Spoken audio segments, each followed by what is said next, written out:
So, last week, ArenaNet released the second patch for Secrets of the Obscure, and this patch was pretty massive. Inner Neos got expanded, we got new story and a super hype new strike challenge mode. But perhaps the biggest thing in this patch is that every single class got a new weapon to play with. To unlock the new weapons, all you gotta do is play the new story a little bit, or go to World vs. World and buy these items with World vs. World currency. I spent my past week trying out all of the 9 new weapons in PvE, which is my game mode of choice. I wanted to see what the new weapons felt like, but I also wanted to get an idea of how good they would be in instance content, like for example fractals and raids. And after a week of doing that, I think I'm now ready to share my thoughts with you. Let's review the 9 new SotO weapons. First, some quick general thoughts. My impression of this new set of weapons is quite positive. Some of these new weapons enable entirely new playstyles, like for example Heal Warrior, and they also all have interesting mechanics going on. None of these weapons are just a couple of basic skills on a skill bar. They all have some special, unique mechanic, which makes them feel almost a bit like a new specialization. Sometimes these mechanics work really well, and other times they can feel a little bit awkward. I do commend all of these weapons though for truly trying to do something new. Also, can I just say, the skill icon art for all of these weapons is truly gorgeous. Now let's dive into the weapons, starting with Warrior Staff. This weapon is absolutely one of my favorites. With the staff, Warrior can actually be a really good healer. This weapon gives Warrior access to lots of burst healing. You have Might Generation, you have Fury, Protection, Aegis, a block skill. This weapon has got everything a good healer weapon needs. At the same time, it still feels distinctly warrior. The animations feel really martial arts-like, and you've got these sort of spellbreaker-ish magic effects. I spent quite a bit of time playing Heal Berserker. Apparently some people are also experimenting with Heal Bladesworn, but I didn't really get around to that just yet. On Heal Berserker, you still want to spam your skills quite a lot, so you get adrenaline and can spam your burst skill. You're doing this so you can provide quickness to your teammates. It still feels a lot like playing regular Berserker, so if Berserker is a class you enjoy, you will probably enjoy the healing build as well. One issue this weapon had during the beta was that the adrenaline generation was quite limited. It is a lot better in the release version, but it can still sometimes feel a little bit difficult. You really gotta spam your skills quite a lot to keep your burst mode and thus your quickness going.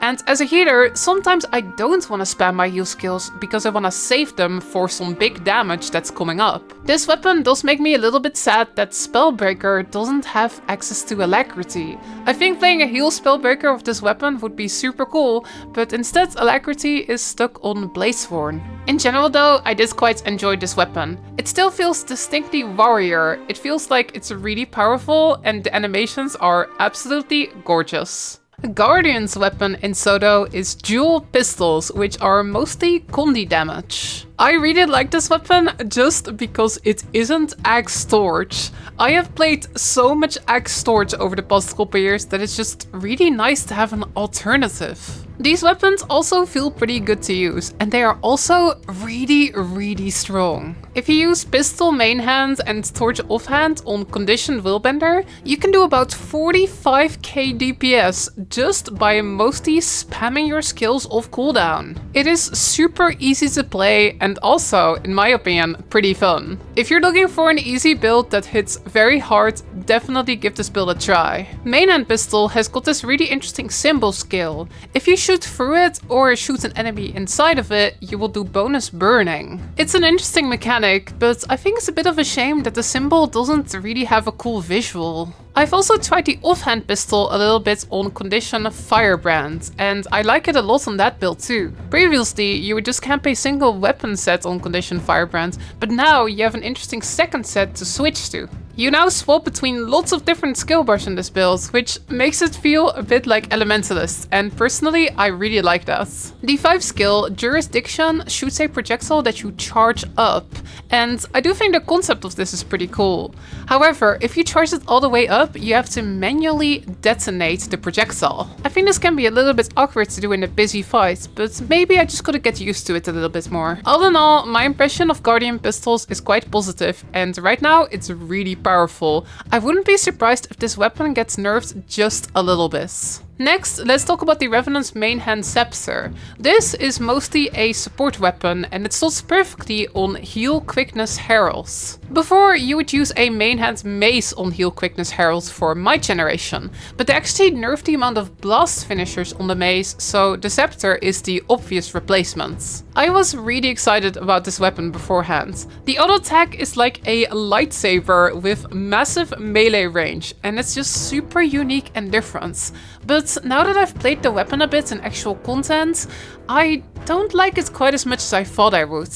The 2 skill and 3 skill are both very strong and quite unique, but I don't really like the ally targeting that they've got going on. The 3 skill is this tether that you can put on an ally and it's very strong, but in the heat of battle I just find it a bit difficult to quickly select an ally. If I use the select ally keybind, I often end up selecting an NPC or a clone, and I can use my personal target keybind, which works pretty well, but if that target happens to be far away from me, the skill just doesn't work. Maybe I just gotta play it a bit more to build some ally targeting muscle memory. This weapon is a cool concept, but it hasn't entirely clicked with me yet. A weapon which I did really click with was the Mesmer Rifle. This weapon is just such a blast to play. Mesmer is another one of those classes which didn't really have a healer build for a long time. But recently ArenaNet has been buffing the Necromancer to be a solid healer, and now with the rifle it is genuinely pretty awesome. Much like the warrior staff, this weapon has got everything a healer weapon needs. It's got solid healing, barrier, my generation, fury, CC, and it's also not too difficult to play. In the beta, there were some issues with clone generation, and you need quite a lot of clones to give boons to your allies. Now, however, the 4 skill has got 2 charges, and that makes this weapon much better. With this new weapon, I finally decided to give Heal Necromancer a try, and I gotta say, I actually like it a lot. Because you are a Mesmer, you have access to a lot of utility like portals, and you also have a lot of CC. You're also a really good tank. It honestly reminds me a lot of the tank Necromancers we used to run in raids back in the day. I guess the one downside is that you have to shatter your clones to give boons, so if there's no enemies or if the enemies die really fast, it can be pretty difficult to keep up boons. That's more of a criticism of Heal Necromancer in general though. Going back to the weapon a bit, I also really like the 5 skill. If you detonate the 5 skill, you create a one-way portal allowing an ally to teleport to you. I think this is super interesting and unique, but I do have to say I haven't really found too many situations yet where this was useful. I'm sure that as I use this weapon more though, I'll think of some ways to utilize this. If you enjoy healing, I highly recommend giving Heal Necromancer with Rifle a try. It has been an absolute joy to play. Elementalist new SotO weapon is the main hand pistol, and this is mostly a condition weapon. I mostly tried this weapon on condition Tempest, and it is an interesting weapon for sure. It reminds me a lot of the Elementalist hammer because it's got a bit of a mini game going on. Using your 2 skill or your 3 skill will give you a bullet of the attunement that you're in, and these bullets give bonus effects to these skills. So using skill 2 first to get a bullet and then giving 3 a bonus effect is different from using skill 3 first and then using skill 2 with the bonus effects. I think this bullet minigame is quite interesting. There's a couple of bonus effects that you really want, but I also think it's pretty difficult to master. It's just very difficult to keep track of whether you have a bullet or not. In the beta, the only way you could tell was by looking at your character. They have changed this. You can now also see it on your buff bar, but again, the buff bar, they're just these tiny icons, and it's really difficult to see at a glance whether you have a bullet or not. I kinda wanna sit down for a couple hours and really practice this weapon a lot. Apparently, if you can do that, it is really powerful, but I kinda wish it was just easier to see whether you had a bullet. It would be so nice if there was some special UI to see which bullets you have. For now, I think this weapon is super interesting, but it is definitely a tough one to master. Next, let's talk about Necromancer. Necromancer got both main hand and offhand swords. I was really excited about this. I actually crafted a second Swords Legendary just for this. And I gotta say, this weapon is just so much fun to use. The animations feel a lot better than they did in the beta, and it's just an absolute pleasure to run around with these swords. The free skill is the super smooth dash forwards, and you can actually use it a second time as well. The theme of this weapon is that after using a skill, you get access to a second skill. And those second skills are usually pretty good, but they cost health to use. I've been talking to a lot of fairy crafters, and according to them, the swords aren't really worth taking if you want to maximize your damage. The main hand sword gives you awesome mobility, but it doesn't give you that much damage. Apparently, it loses out against main hand dagger in most scenarios. The offhand sword is a damage increase over the offhand torch, but most people I talked to still preferred running the torch. Apparently it's only a very small damage loss and the torch gives you awesome CC. So right now, if you really want to maximize your damage, you might be better off avoiding these weapons. I think that's a bit of a shame because gosh, it's just so much fun to use. Honestly, I think I'm just gonna run it anyway, even if the damage is slightly lower. One thing I am a little bit sad about is that if you use a legendary main hand, it will replace this cool green projectile. I would love if I could get the cool projectile and get my legendary, but right now I'm just kind of avoiding using my legendary skins. Another class that got both a main hand and an offhand is Ranger. Ranger got dual maces. I was actually not that excited about these maces initially, but now that I have tried them, I have changed my mind. These maces are incredibly powerful.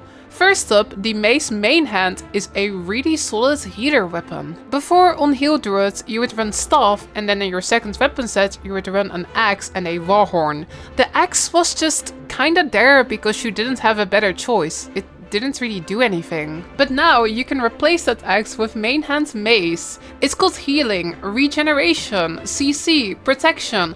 It makes heal druids even better than it already was. And besides being really good for healers, the dual maces also seem to have a lot of potential for DPS builds. I haven't really gotten to try the DPS maces much, but the 5 mace skill is so much fun. You kind of just run around hitting the ground in a huge tantrum. The mace skills give you a buff called Nature Strength. If you stack up this buff 5 times, your character gets bigger and gets buffed. While you're bigger, you do bonus healing and also bonus damage. If you can time this well, you can make your bursty Saw Beast even more bursty. I have heard that using this for damage can be a little bit tricky to time in a real fight, but like I said, I haven't actually tried this yet myself. The maces do seem super awesome though, both as a healer weapon and as a DPS weapon. A weapon which is struggling a little bit more is the Engineer's Shortbow. This is also a healer weapon. The Engineer's Shortbow was quite heavily criticized during the beta.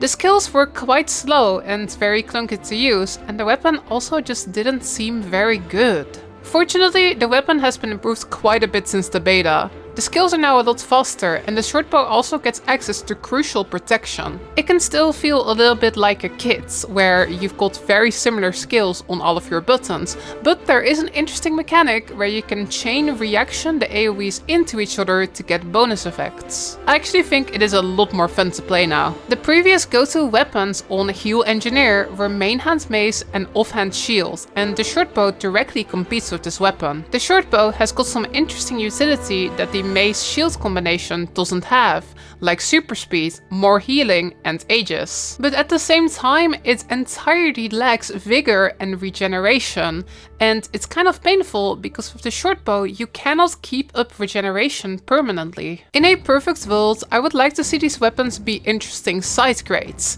Like in some fights mace shield is better and some other fights the shortbow is better, but the fact that the shortbow cannot keep up regen and vigor is just really quite painful currently. It does look like this might get better in the future. On medkit, Engineer has got a skill called Infusion Bombs, which does give vigor and regen, but right now this skill is apparently bugged and these boons don't last as long as they should. Once this gets fixed in 2 weeks, the shortbow might be a pretty solid alternative to mace and shields. And now we have arrived at the final new weapon. Thief is getting main hand axe. I actually really like the concept of this weapon. Your auto attack and your 2 skill send out axes into the world, and then when you use skill 3, you recall these axes for your targets. It's really satisfying to build up your axes and then recall them all at once into the enemy and one-shot it. Apparently, if you use offhand pistol, the damage is mostly power, and if you use offhand dagger, the damage is mostly condi. There is currently a super high benchmark floating around for Condi X Deadeye, which hits almost 55k damage with allies, but I gotta say, it is really difficult to execute. The reason this rotation works is a little bit complicated.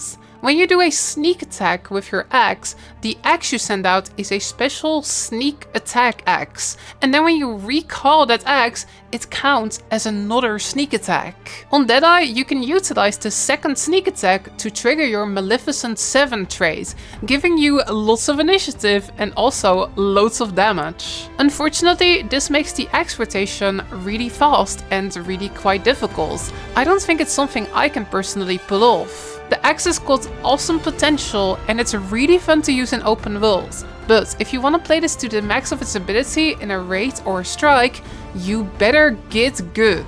And personally, I don't think I'm that good.